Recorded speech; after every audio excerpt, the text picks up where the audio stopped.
शान्ताकारं भुजगशयनं पद्मनाभं सुरेशं विश्वाधारं। Hello, नमस्ते। कैसे हैं आप लोग? उम्मीद करते हैं अच्छे होंगे और स्वस्थ भी होंगे। तो दोस्तों, आज हम जाएंगे भूलोक वैकुंठ नाम से प्रसिद्ध गुरुवायूर टेम्पल, जो कि केरल में है। और ये इतना खूबसूरत मंदिर है। चलिए पहले वीडियो देख लेते हैं। और हाँ, वीडियो देखने से पहले प्लीज़ आप लोग मेरे चैनल को सब्सक्राइब कीजिए और एक लाइक ज़रूर कीजिए। और हाँ, अपने दोस्तों में, अपने रिलेटिव शेयर ज़रूर कीजिए, ताकि सबको मंदिर दर्शन करने का सौभाग्य मिले। तो चलिए फिर पहले स्टार्ट कर लेते हैं वीडियो, फिर बात करते हैं मंदिर का जो वीडियो में आएगा, और जो एक्स्ट्रा इन्फॉर्मेशन में है वो भी हम ज़रूर देंगे। तो चलिए स्टार्ट करते हैं। स्टार्ट।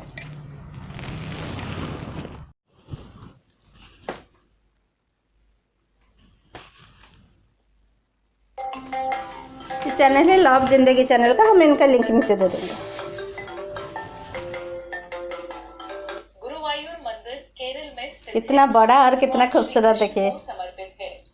ये एक प्राचीन मंदिर है जो अनेक शताब्दियों से सभी का ध्यान अपनी ओर आकर्षित करता रहा है। केरल में सर्वाधिक महत्वपूर्ण ये भगवान गुरुवायूरप्पन का मंदिर है, जो बाल गोपाल श्री कृष्ण का बाल रूप है।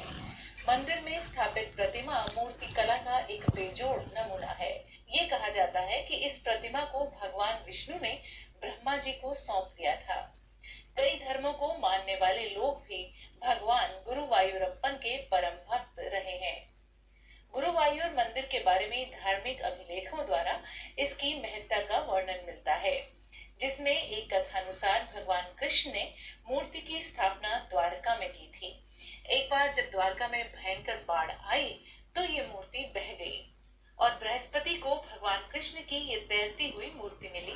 उन्होंने वायु की सहायता द्वारा इस मूर्ति को बचा लिया और प्रतिमा को उचित स्थान पर स्थापित करने के लिए पृथ्वी पर एक उचित स्थान की खोज आरंभ कर दी। इसी समय वे केरल पहुंचे, जहां उन्हें भगवान शिव और माता पार्वती के दर्शन हुए। शिव ने कहा कि यही स्थल सबसे उपयुक्त है, अतः यहीं पर मूर्ति की स्थापना की जानी चाहिए। तब गुरु और वायु ने मूर्ति का अभिषेक कर उसकी स्थापना की और भगवान ने उन्हें वरदान दिया कि प्रतिमा की स्थापना गुरु और वायु के द्वारा होने के कारण इस स्थान को गुरुवायूर के नाम से ही जाना जाएगा। तब से ये पवित्र स्थल इसी नाम से प्रसिद्ध है। मंदिर में स्थापित प्रतिमा बहुत ही मनोहर है। भगवान कृष्ण को यहाँ पर उन्नी कृष्णन, कन्नन और बाल कृष्णन आदि नामों से जाना जाता है। गुरुवायूर मंदिर को बैकुंठ द्वार और दक्षिण की द्वारका भी कहा जाता है। ये प्रसिद्ध तीर्थ स्थल श्रद्धालुओं के लिए मोक्ष का द्वार है। यहाँ पर आकर लोग अपने पापों से मुक्ति पाते हैं।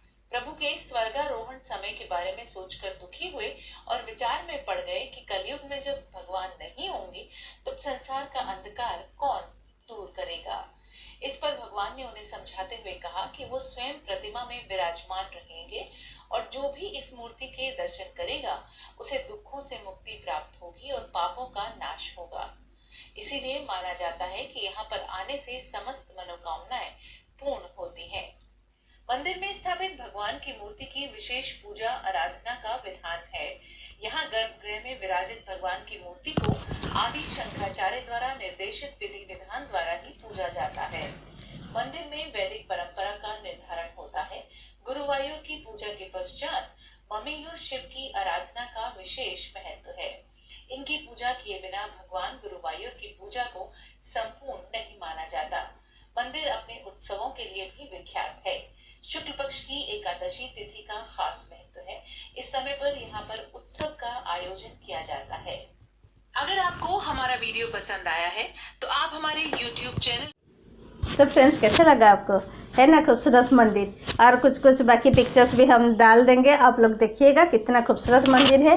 और हाँ, वीडियो में तो पूरा बता दिया गया कि हाँ, कैसे कलयुग की रक्षा के लिए प्रभु यहाँ स्थापित हुए और शिव पार्वती जी के कहने पर वहीं पर वायु और बृहस्पति जी ने वहाँ स्थापित किए। और हाँ, कुछ एक्स्ट्रा इन्फॉर्मेशन भी मैं आपको दे देती हूँ, जैसे कि मंदिर का जो इतिहास, इसका नीति नियम या फिर हिस्ट्री या फिर यहाँ का फेमस जो त्यौहार है वो सब दे देती हूँ।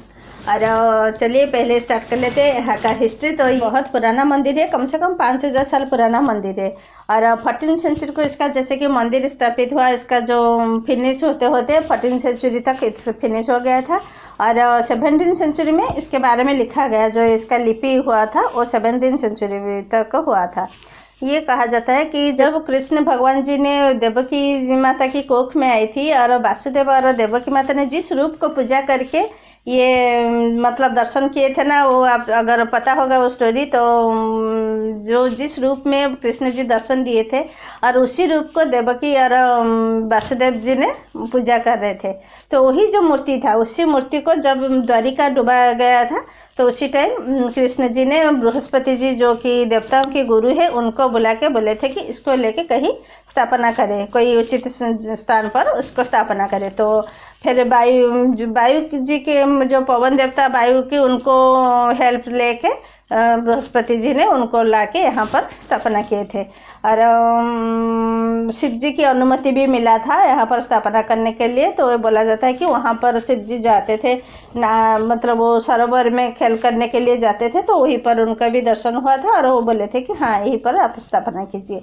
तो फिर वहाँ स्थापना हुआ और क्योंकि दोनों के हेल्प से, दोनों वायु देवता और बृहस्पति देवता मिलकर उसको स्थापना किए थे, तो इसीलिए मंदिर का नाम गुरुवायूर पड़ा।